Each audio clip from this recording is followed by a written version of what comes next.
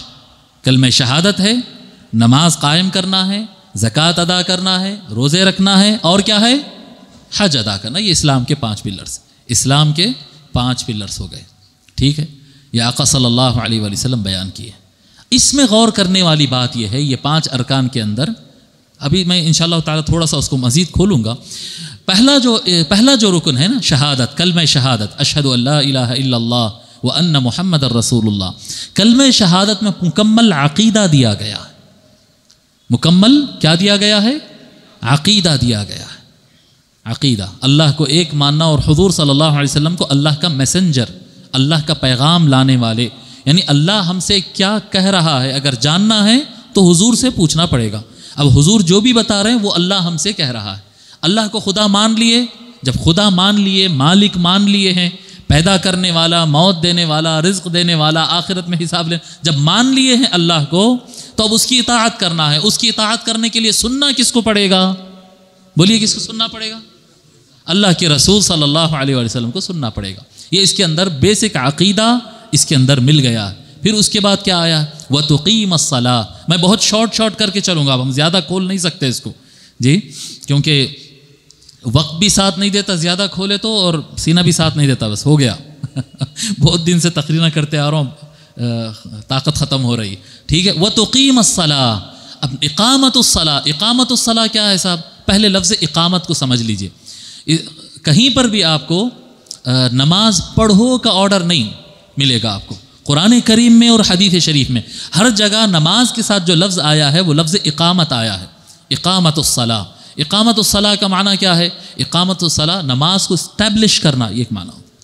زمانے میں یہ ماحول بنا دینا کہ سارے لوگ نماز پڑھے، مسلمان تو نماز پڑھتا ہی ہے، یہ ماحول پیدا کرنا، یہ اقامت الصلاۃ۔ کئی معانی ہے، آگے اور بھی بیان کروں گا جی۔ اقامت الصلاۃ کا ایک معنی کیا ہے کہ نماز کا ماحول بنانا۔ آپ گھر میں اٹھ کے جو ہے نماز پڑھ لے رہے ہیں، اللہ اکبر، اپنی نماز پڑھ لے رہے ہیں، نہیں، فرض نمازوں میں آپ اٹھ کر نماز پڑھ لینا نہیں ہے، گھر میں نماز پڑھنے کا ماحول بنا دینا۔ چلو نماز کا ٹائم ہے، نماز تو سبھی پڑھتے ہیں، نماز نہیں پڑھ کے کیسا رہ سکتے؟ تو جب نماز کا ٹائم ہو گیا تو پھر شوہر بھی اٹھ جانا، بیوی بھی اٹھ جانا، بچہ بھی ہلنا، ابا بھی ہلنا، ماموں بھی ہلنا، چچا بھی ہلنا، پھپھو بھی ہلنا، پوری حرکت۔ اذان ہو گئی تو پورا موومنٹ، یعنی گھر کا ماحول چینج ہو جانا، کھانے کا ماحول، ٹی وی کا ماحول، بات چیت کا، جھاڑو کا، صفائی کا، وہ پورا ماحول چینج ہو جانا، سب چھٹ جانا، اور ایک چیز باقی رہنا، کیا؟ نماز پڑھنا ہے، نماز پڑھنا ہے، اذان ہو گئی، اذان ہو گئی، اذان ہو گئی۔ یہ گھر میں یہ ماحول بننا، محلے میں یہ ماحول بننا، مارکیٹ میں یہ ماحول بننا، ان ترکاری بیچ رہا، ان کرسی بنا رہا، ان لوہار ہے، ان ٹیکسی چلا رہا، ان بنڈی چلا، ان ہر مال بیچ رہا، ان پلاسٹک بیچ رہا، وہ سب ہو رہا۔ اذان ہوئی تو سب کو ایک ہی چاہ جانا، نماز نماز نماز نماز۔ یہ ماحول بنانا، اس کو اقامت الصلاۃ۔ نماز کو زمانے میں قائم کر دینا، زمانے میں قائم کر دینا، اسٹیبلش کر دینا لوگوں کے درمیان۔ اذان ہوئی تو کیا کرتے صاحب؟ جس کو جو کرنا ہے وہ کرتا ہے، اذان ہو گئی تو سب مل کے ایک ہی کام کرتے، بس نماز کی تیاری کرتے اور نماز پڑھتے، یہ ماحول پیدا کرنا۔ اور اقامت الصلاۃ جماعت سے نماز پڑھنا، اور اقامت الصلاۃ کا مطلب نماز پابندی سے پڑھنا، جب چاہے پڑھ لیے، جب چاہے چھوڑ دیے، نہیں، نماز پابندی سے پڑھنا۔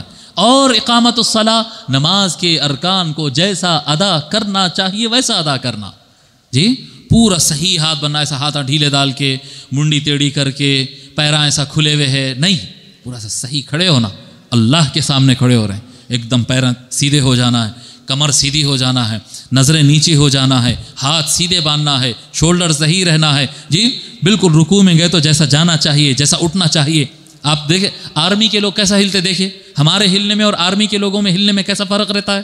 تو یہ اقامت الصلاۃ، جو نماز کے حرکات ہوتے ہیں اس کو مکمل طریقے سے ادا کرنا. اور اقامت الصلاۃ نماز تو ہو گئی ذکر اللہ کے لیے، اللہ کو یاد کرنے کے لیے. تو اقامت الصلاۃ کا مطلب یہ ہوتا کہ اللہ اکبر کہنے سے لے کر السلام علیکم ورحمۃ اللہ تک بس اللہ اللہ اور اللہ ہی یاد رہنا چاہیے. یہ اقامت الصلاۃ، اللہ کی یاد کو دل و دماغ میں اسٹیبلش کر دینا، جما دینا، مضبوط کھڑا کر دینا، یہ اقامت الصلاۃ. جی اس کو بزرگان دین ہمارے بزرگ ہیں نا، ہمارے شیخ بحر العلوم سیدی محمد عبد القدیر صدیقی رحمۃ اللہ علیہ بڑے آسان الفاظ میں پڑھتے ہیں اقامت الصلاۃ. ایکچوئل میں نماز جیسا پڑھنا چاہیے ویسا پڑھنا فرما. نماز جیسا پڑھنا چاہیے نا، نماز کیسا پڑھنا چاہیے؟ خاموش اٹھ کے نہیں پڑھنا، ہلچل کرتے ہوئے اٹھنا نماز کے لیے. مطلب فرض نمازوں کے لیے تہجد میں اماں باؤ کو سب کو اٹھا دے رہیں گے نہیں، تہجد خاموش پڑھنے کی نماز ہے. تہجد ہے، سنتیں ہے، نفل ہے، یہ سب خاموش اپنا نماز اپن پڑھ لینا. فرض نماز کی ہلچل کرنا، فرض نماز کو ایسا خاموش اٹھ کے جا کے نماز سائڈ میں پڑھ لے کے آگے نہیں، وہ آپ غیر مسلمانوں میں رہے تو کرو ایسا. ہندوؤں کا ماحول ہے، لڑائیاں جھگڑے ہوتے ہیں، لوگ پسند نہیں کرتے تو خاموش پڑھ لو. مسلمانوں کے بیچ میں ہلچل کرتے ہوئے اذان ہو گئی، دوستوں کو ہلا دینا پورے، چلو چلو چلو نماز، چلو اذان ہو گئی بابا سب بعد میں کریں گے، چلو چلو چلو، اس طرح سے. سمجھ میں آ رہی بات؟ تو اقامت الصلاۃ، نماز کو ماحول میں، زمانے میں، اپنے جسم میں اور اپنے قلب میں نماز کو اسٹیبلش کر دینا، جما دینا، رائج کر دینا، یہ ہوتا ہے نماز پڑھنا. اقامت الصلاۃ. اور یہ کیا ہے؟ یہ مسلمانوں کو، یہ اب آپ ایک آگے کا جملہ بتا رہا ہوں. نماز کیا ہے صاحب؟ کلمہ شہادت کیا تھا؟ عقیدہ تھا. کیا ہے وہ؟ عقیدہ. اور نماز کیا سکھا رہا ہے آپ کو؟ نماز آپ کو پولیٹیکل سسٹم دے رہا ہے. بولیے کیا دے رہا ہے نماز؟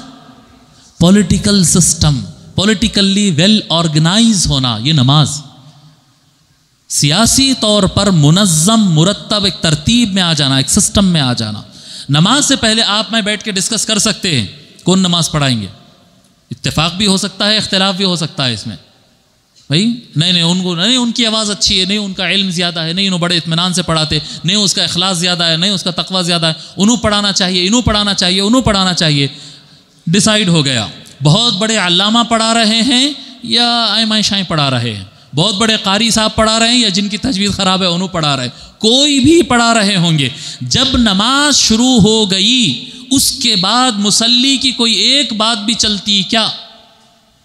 جی ڈیسائیڈ کرنے، امامت پہ مصلی پر بڑھانے سے پہلے آپ کو جتنے بحثیں کرنا ہیں کر لو، لیکن جب سیلیکٹ ہو گیا، جب مقدم کر دیا گیا، کسی ایک کو بڑا مان لیا گیا، عالم تھا غیر عالم تھا، قاری تھا غیر قاری تھا، جی مفتی صاحب تھا، دنیاوی آدمی تھا، جیسا بھی تھا، بڑے بزرگ تھے یا 15-16 سال کا بچہ تھا، جب اللہ اکبر کہہ کے وہ امام بن گیا اور پیچھے سب رکعت باندھ لیے، اب وہ قرات لمبی کرے، قرات وہ مختصر کرے، وہ رکوع میں جا کر ایک تسبیح پڑھے، وہ رکوع میں جا کر 11 تسبیح پڑھے.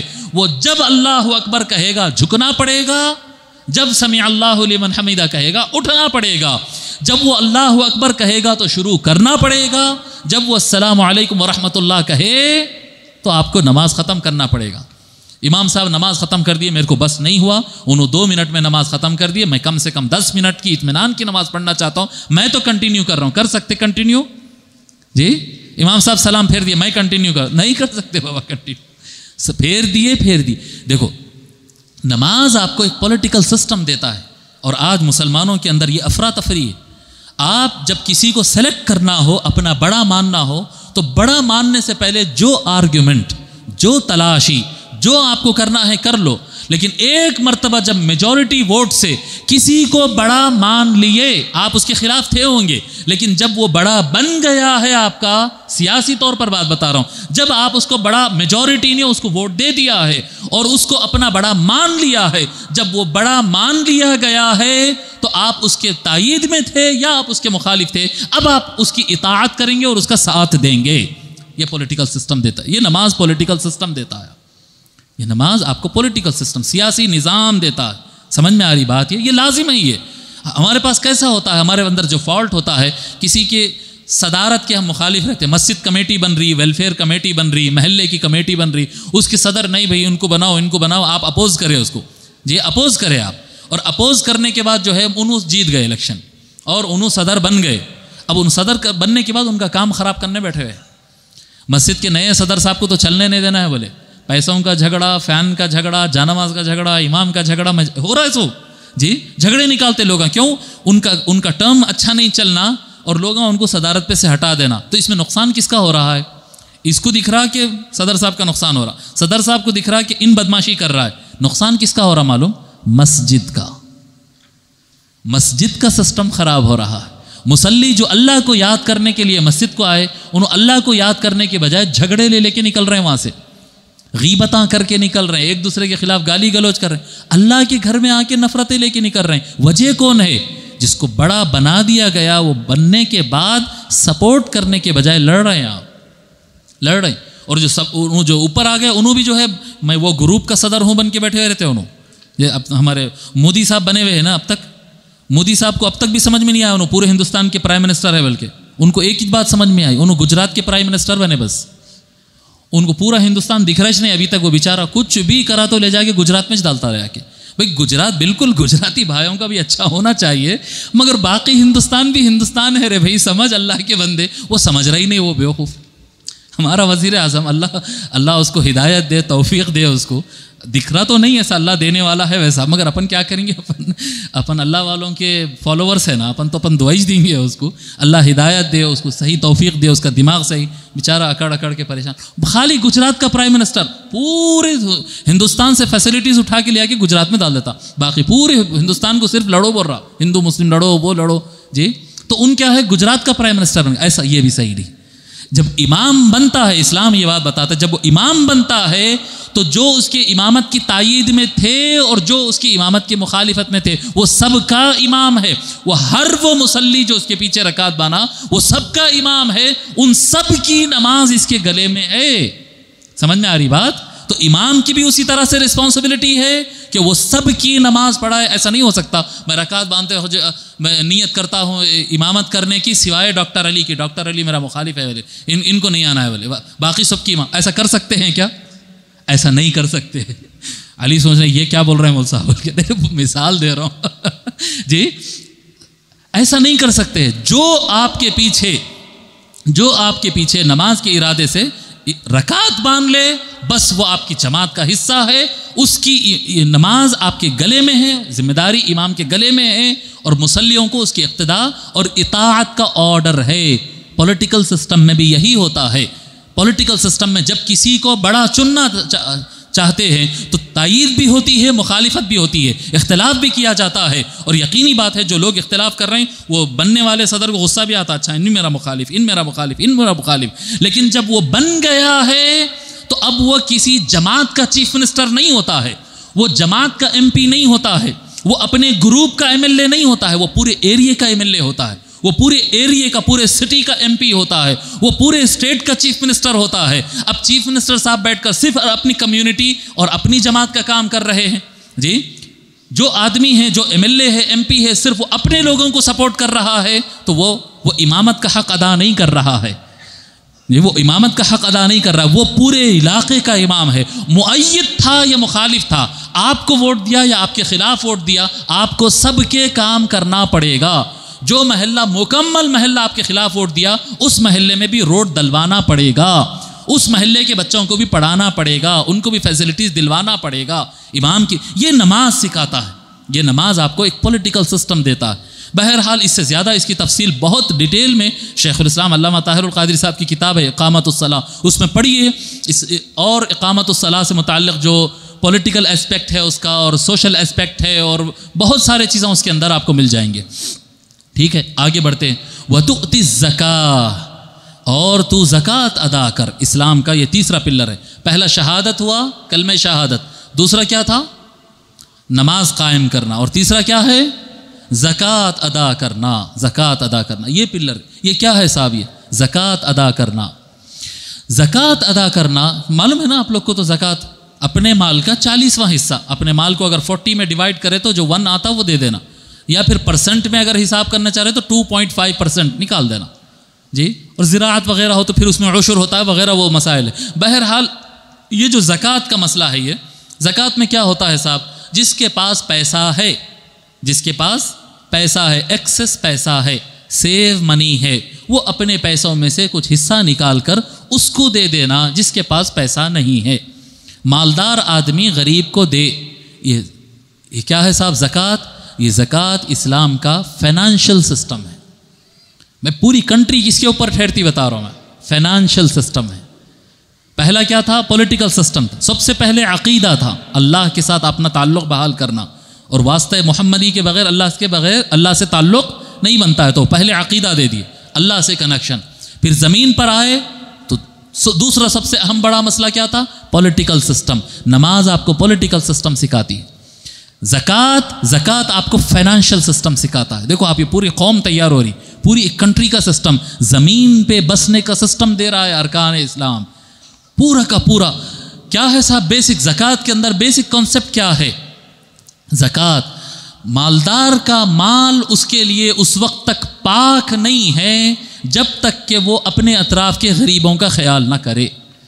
کَإْ لَا يَكُونَ دُولَةً بَيْنَ الْأَغْنِيَاءِ مِنْكُمْ، سورہ حدید میں اللہ تعالیٰ فرماتا ہے پیسہ نکالنے کا سسٹم کیا بتا رہا ہے، کیوں نکالنے کا؟ یہ اللہ کی راہ میں خرچ کرو، خمس نکالو، عشر نکالو، زکوٰۃ نکالو، وہ نکالو، یہ سسٹم کیوں بنایا؟ اللہ تعالیٰ قرآن میں بیان فرما رہا ہے، كَيْ لَا يَكُونَ دُولَةً بَيْنَ الْأَغْنِيَاءِ مِنْكُمْ، تاکہ مال تم میں سے چند مالداروں کے ہاتھ کا کھلونا اور ان کے درمیان گھومنے والی چیز نہ بن جائے، جیسا آج بن گئی ہے۔ ہندوستان کی میجورٹی غربت کے خط غربت، پاورٹی لائن کے نیچے جی رہی ہے، میجورٹی۔ ہر سال ہزاروں کسان قرضے نہیں ادا کر سکے، بچوں کو کھانا نہیں کھلا سکے، اپنے فیملی کے ممبرز کو علاج نہیں کرا سکتے، اس وجہ سے کھیتوں کے اندر سولی لے کر مر رہے ہیں، پھانسی لے کے مر جا رہے ہیں، خودکشی کر لے رہا کسان، مزدور خودکشی کر رہا ہے، لوگ منگتے ہاتھ پھیلا لیتے پھر رہے ہیں، بینکوں کے قرضے ادا کرتے کرتے پریشان ہے، اور دوسری طرف اڈانی ہے، امبانی ہے، ٹاٹا ہے، برلا ہے، جی ویپرو کمپنی کے مالکین ہے وغیرہ۔ کیسا ہے صاحب؟ ابھی آج صبح میں ایک نیوز پڑھا میں، آج صبح میں مطلب اب ظہر سے پہلے وضو کر کے نکل رہا تھا، درگاہ شریف آنا تھا، اس سے پہلے فون کے سامنے ایک نیوز آئی، کوئی پروجیکٹ شروع کرے گئے تھے ٹاٹا والے کوئی نیا پروجیکٹ شروع کرے گئے تھے، کوئی چپ بنا رہے وہ لوگ، سیمی کنڈکٹر نام کا ایک چپ بنا رہے تھے، وہ پتہ نہیں کیا ہوتا، سائنس جاننے والے وہ لوگ جانتے کیا چیز ہوتا ہے، اس کے چپس بنانے کے لیے تیار ہو رہے ہیں۔ اس میں ٹاٹا کمپنی 7.5 لاکھ کروڑ روپیہ انویسٹ کرے گا کہتے۔ ہم میں سے جلدی پوچھے تو اکثریت کو اس کی کتنے زیرو ہوتے بولنا سمجھ میں نہیں آتا، کتنے زیرو رہتے کہ سوچنا پڑتا ہے، آنکھیں بند کر کے گننا پڑتا کتنے زیرو ہوتے۔ 7.5 لاکھ کروڑ ایک بزنس میں انویسٹ کر رہے ہیں۔ ہاں کیا ہو رہا بھائی صاحب؟ یہ ہے دولتم بین الاغنیاء منکم، مالداروں کے ہاتھ کا کھلونا بن گیا۔ یہ انجسٹس ہے، فائنانشل انجسٹس، ظلم، مالیاتی ظلم، اس کا خاتمہ کرا اسلام، اس کا خاتمہ کرا۔ فرعون کا جو زمانہ تھا، فرعون کا، قارون بھی اسی زمانے کا نا، قارون سنے نا یہ نام؟ قارون کون تھا؟ قارون آج کے زمانے کے جیسے اڈانی امبانی ہوتے نا، وہی قارون، ملک کی پوری اکانومی کو کنٹرول کر لینے والا۔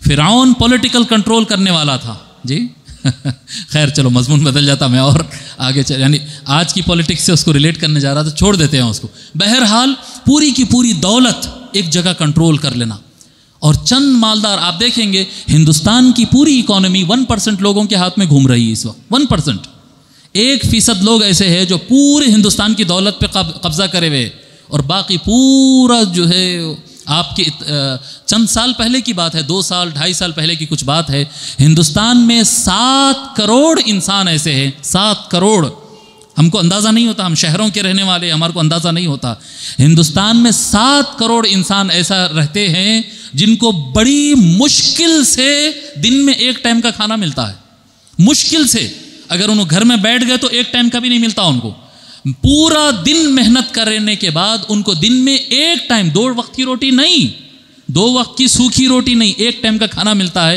اگر وہ محنت کرے تو۔ 7 کروڑ آدمی ہیں صاحب، ایسا تصور کر رہے ہیں آپ، 7 کروڑ کوئی چھوٹا نمبر نہیں ہے، اور دوسروں کے پاس کیا ہے 7.5 لاکھ کروڑ ایک بزنس میں انویسٹ کر رہے ہیں. تو یہ کیا ہے؟ یہ دولتم بین الاغنیاء. اللہ تعالیٰ فرمائے لکی لا یکون دولتم بین ہم نے زکوٰۃ کا سسٹم ایسا دیا ہے، پیسے کے تقسیم، عشر کا نکالنا، 2.5% کا نکالنا، فرض زکوٰۃ، نفل زکوٰۃ، نفل صدقات، یہ ہم نے اسلام کے اندر ایسا سسٹم دیا ہے کہ چاہتے نہ چاہتے کمپلسری طور پر مالدار کے جیب سے پیسہ نکلے گا اور ضرورت مند کی طرف جائے گا، ضرورت مند کی طرف جائے گا. یہ سسٹم تو فائنانشل سسٹم، زکوٰۃ فائنانشل سسٹم ہے، اور یہ ایک اجتماعی سسٹم ہے. جہاں تک ہو سکا مل کر زکوٰۃ نکالنا یہ بہتر ہوتا ہے. اپنی اپنی زکوٰۃ نے میرے گھر سے زکوٰۃ نکلی 10,000، ان کے گھر سے نکلی 15,000، 10,000 15,000 میں کسی کا کوئی زیادہ بھلا تو نہیں ہوتا.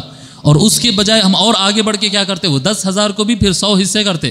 اس کو 100 روپے دیے زکوٰۃ کے، اس کو 500 روپے دیے، اس کو 300 روپے دیے، اس کو 10 کا چلر دیے. کیا ہوتا جی ایسا دینے سے؟ پیسہ ویسٹ ہو جاتا ہے. اگر آپ سے کوئی 1 لاکھ روپے قرضہ کر کے ہر مہینہ 1,000 روپے لا کے دیا تو آپ خوش ہوتے، پورے لاکھ روپے ادھر ادھر ہو جاتے. یارو جمع کر لے بھائی، 6 مہینے رک جا تو، مگر ایک ساتھ اکھنڈ 25 ہزار تو دے بھائی. ایک جگہ اماؤنٹ 50 ہزار تو کرے، کھلے پیسے لا کے دیے تو کرنا کیا، پورے ویسٹ ہو جاتے. وہ سمجھ رہے بات؟ تو اسی طرح سے زکوٰۃ بھی جو ہے ایک اجتماعی سسٹم ہے. کوشش کرنا زیادہ سے زیادہ کہ سب مل کے ایک جگہ جمع کرنا، اور ایک آدمی کو دکان لگا کر دے دیے، ایک بچے کی تعلیم کی فیس باندھ دیے جی ایک. اور سب سے پہلے اپنے خاندان میں سرکار صلی اللہ علیہ وسلم جیسا طریقہ بتائے، سب سے پہلے زکوٰۃ کے مال کے حقدار آپ کے رشتہ دار ہے، جو آپ کے رشتوں میں ہیں، ضرورت مند ہے، پہلے اس کو دینا. اس کو نہیں دے کے دارالعلوم کو دیتے. وہ کہاں ہیں وہ دارالعلوم سہارنپور میں ہے گتے، یوپی میں ہے گتے، رامپور میں ہے گتے، پیلی بھیت کے پاس ہے گتے. نہ وہ مدرسہ معلوم، نہ کس کو پہنچ رہی معلوم، وہ کون کی ایک وکیل آیا، وہ کون کی ایک چندہ کی رسید لے کے آ گیا اٹھا کے. ایسا نہیں کرنا، ایسا نہیں کرنا. یہ وہ ہے، یہ ہمارے آخرت کی سیونگز ہے، اس کو ویسٹ نہیں کرنا. اپنے دنیا کی سیونگ کسی کے بھی ہاتھ میں دے دیتے اٹھا کے. وہ جو امام صاحب کو دے رہے نا، وہی امام صاحب کو اپنے گھر کی پونجی دے دو، لاکر میں کا سونا نکال کے اس کو دے دو، ذرا سیو رکھو. مول صاحب رکھتے کیا دیکھیں گے؟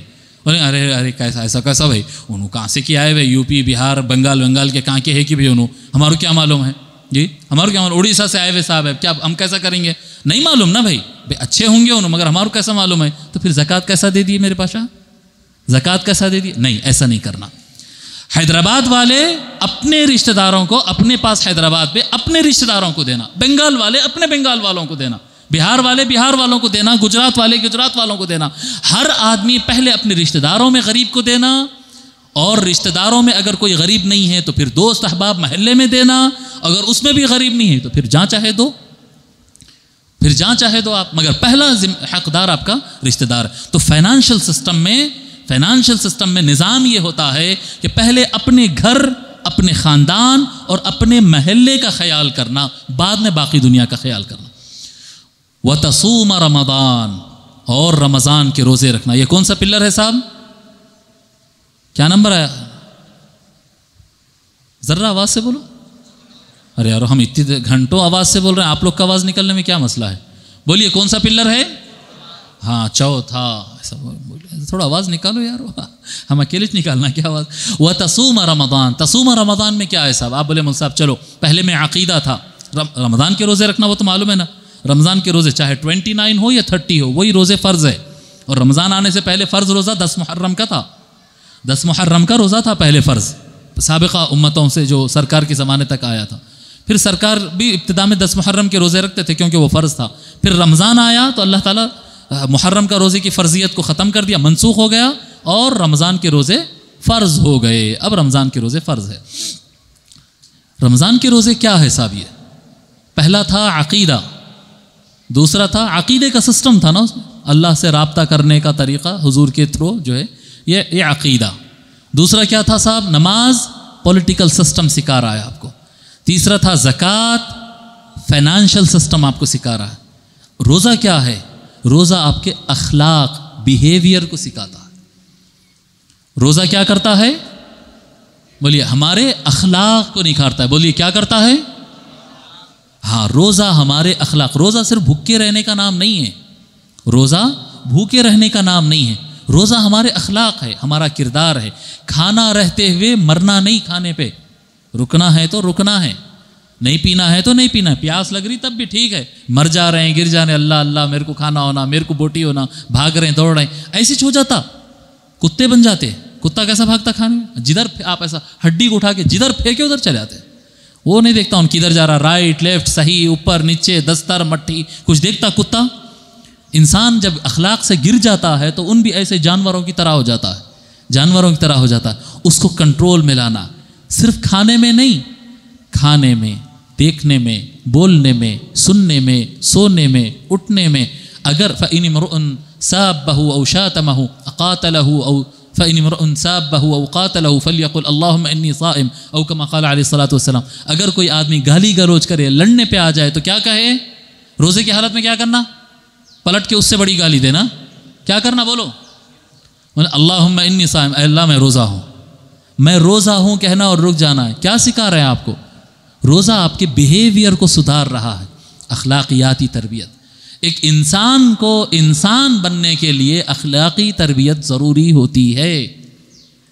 آپ کو اخلاق کا سسٹم دے رہا، نماز آپ کو پولیٹیکل سسٹم دے رہا تھا اور زکوٰۃ آپ کو فائنانشل سسٹم دے رہا ہے۔ اخلاق آپ کو آپ کی ہیومینٹی اور آپ کی انسانیت اور اخلاق آپ کو عطا کر رہا۔ پھر اس کے بعد آتا ہے وَتَحُجَّ الْبَيْتِ، بہت زیادہ لمبا ہو جا رہا، تھوڑا تیز چلتا ہوں۔ وَتَحُجَّ الْبَيْتِ، آخری کیا آیا صاحب؟ حج البیت، کعبۃ اللہ جا کر حج کرنا۔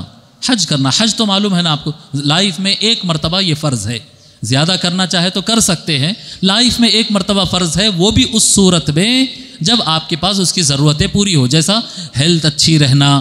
کوئی یہاں پر آپ کسی کے ذمہ دار ہے، گھر میں بیوی اکیلی ہے، کوئی نہیں ہے، چھوڑ کے چلے آ رہے ہیں حج کو، نہیں۔ اگر آپ کے ایسے لوگ ہیں جن کو آپ نہیں چھوڑ سکتے، چھوٹے بچے ہیں، تو آپ کے اوپر فرض نہیں ہے، وہ ذمہ داری نہیں جی۔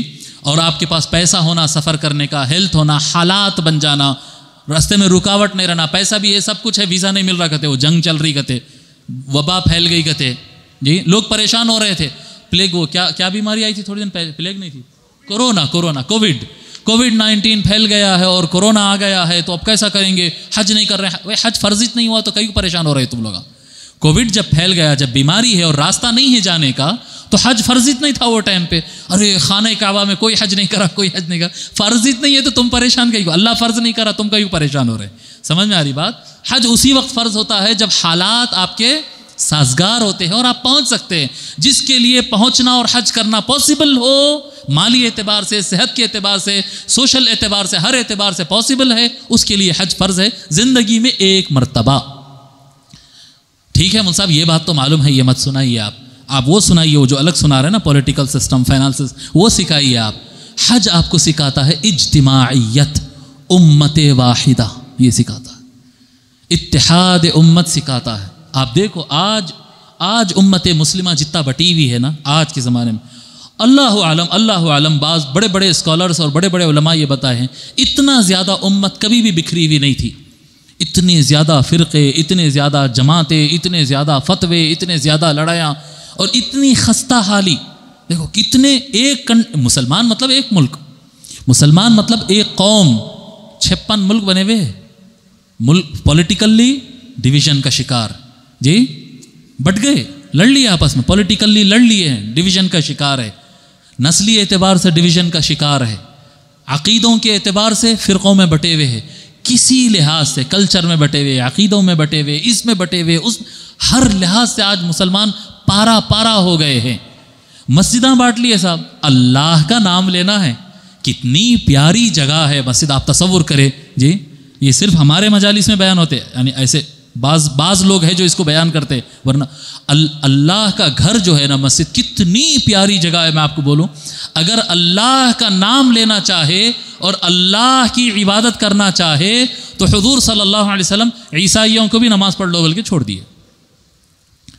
حضور سے آئے تھے نا نصارہ نجران، ڈیبیٹ کرنے، لڑنے آئے تھے، بحث کرنے آئے تھے وہ لوگ حضور صلی اللہ علیہ وسلم سے، حضور کو ماننے نہیں آئے تھے، گیسٹ نہیں آئے تھے، انہوں مہمان بن کے نہیں آئے، انہوں لڑنے بحث کرنے آئے تھے۔ حضور صلی اللہ علیہ وسلم ان کو مسجد نبوی میں ٹھہرائے بھی، حضور کے گھر میں کھانا پک کے ان کے لیے مسجد نبوی میں دسترخوان بھی بچھ رہے تھے۔ نماز کا ٹائم ہوا، اللہ بولے اے محمد، وہ لوگ تو رسول اللہ نہیں مانتے تھے نا، وہ لوگ بولے اے محمد ہمارے نماز کا ٹائم ہو گیا ہے، تو بولے پڑھ لو، قبلہ ادھر ہے، ادھر منہ کر کے نماز پڑھ رہے ہو نا۔ آپ تصور کرو نا، یہ مدینہ منورہ ہے، مدینہ منورہ ساؤتھ کی طرف مکہ ہے، مدینے سے میپ میں ساؤتھ کی طرف مکہ ہے اور بیت المقدس اوپر کی طرف ہے جی۔ اب انہوں کیا کر رہے ہیں؟ ان کی نماز انہوں ہمارے قبلے کو پیٹ کر کے نماز پڑھ رہے ہیں، اور حضور صلی اللہ علیہ وسلم اجازت دیے ہوئے، اچھا پڑھ لو نماز اپنی۔ اللہ جماعت بنا کے اپنے پورے ایک ساتھ نمازہ، ان کا جو بھی پریئر رہتا ہے اللہ کا نام لینا۔ حضور صلی اللہ علیہ وآلہ وسلم، آقا صلی اللہ علیہ وآلہ وسلم مسجد میں عیسائیوں کو بھی اجازت دے دیے کہ نماز پڑھ، اللہ کا ہی نام لے رہے نا، پڑھ لو نماز۔ ہمارے پاس وہابیوں کا اندر آنا منع ہے، بریلویوں کا اندر آنا منع ہے، اہل سنت والجماعت، اہل حدیث، سلفیہ، شیعہ، جعفریہ، فلانیہ، اللہ کا گھر ہے بابا، اللہ رب العالمین ہے، تو کون ہوتا ان کو روکنے والا؟ تو کون ہوتا یہ کہنے والا وہ کہنے والا؟ اللہ، جو اللہ کا نام لے رہا، آئیے بھائی اللہ کا نام لیجیے، اللہ کا گھر ہے جی۔ مگر بانٹ لیے جی، رشتے کرنا بانٹ لیے، نمازوں کو بانٹ لیے، زکاتوں کو بانٹ لیے، سب بانٹ لیے، عقیدے بانٹ لیے، کتاباں بانٹ لیے۔ اہل سنت کے قرآن کے علاوہ اہل سنت کے پورے کتاباں الگ، بخاری، مسلم، ترمذی، ابو داود، نسائی وغیرہ۔ شیعوں کی دیکھیں آپ، اصول الکافی، ناسخ التواریخ، فلاں، بحار الانوار وغیرہ وغیرہ، ان کی کتابیں الگ ہیں، کتاباں بانٹ لی۔ حدیث شریف سرکار کے فرمان ہیں وہ بھی بانٹ لیے، حدیثاں بانٹ لیے، مسجداں بانٹ لیے، کمیونٹیز بانٹ لیے، سب بانٹ لیے۔ حج پورے ایک جگہ موجود ہے۔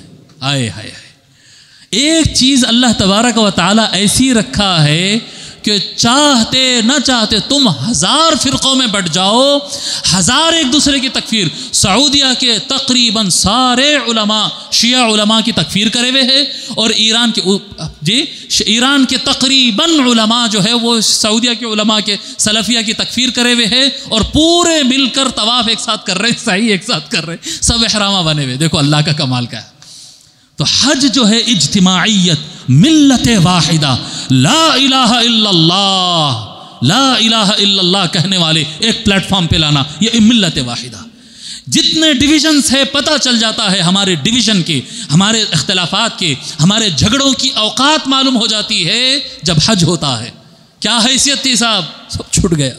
بعضو آپ کے ٹھہرا ہوا ہے، کون شیعہ ہے کہ وہابڑا ہے کہ بریلوی ہے کہ دیوبندی ہے کہ جماعت اسلامی ہے جی، منہاجی ہے، فلاں ہے۔ اب رہنے دے بھائی، مسلمان ہے نماز پڑھ رہا ہے، مسلمان ہے طواف کر رہا ہے، سب کی زبان پہ ایک ہے، لبیک اللہم لبیک، لبیک لا شریک لک لبیک، سب مل کر اللہ کے نام لے رہے۔